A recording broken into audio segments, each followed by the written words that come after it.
ശിശുപാലന്റെ മരണത്തിനുശേഷം രാജസൂയാഗത്തിനുശേഷം യുധിഷ്ഠിരൻ എല്ലാ രാജാക്കളെയും ദുര്യോധനനെയും അവന്റെ അനുയായികളെയും ഉൾപ്പെടുത്തി ഇന്ദ്രപ്രസ്ഥത്തിലെ മഹാനായ രാജധാനി കാണാനായി ക്ഷണിച്ചു.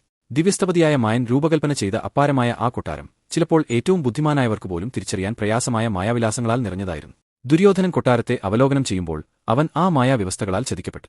ഒരു വെള്ളക്കുളം പോലെ തോന്നിയ സ്ഥലത്തെ ഒരു വഞ്ചനയെന്ന് കരുതി ദുര്യോധനൻ സൂക്ഷ്മമായി ഒഴിവാക്കി. പക്ഷേ അതിനടുത്തു നിന്നപ്പോൾ അവൻ പാതാളക്കുളത്തിൽ വീണു.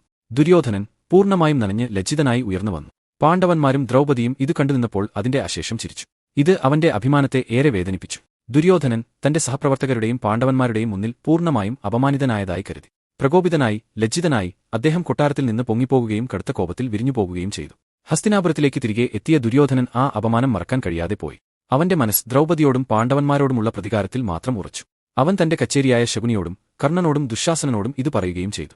ശകുനി, സ്ഥിരം തന്ത്രജ്ഞനായ ശകുനി, പാണ്ഡവന്മാരെ ഒരു കുടുക്കിലേക്ക് നയിക്കുന്ന ഒരു പദ്ധതിയുമായി മുന്നോട്ട് വന്നു.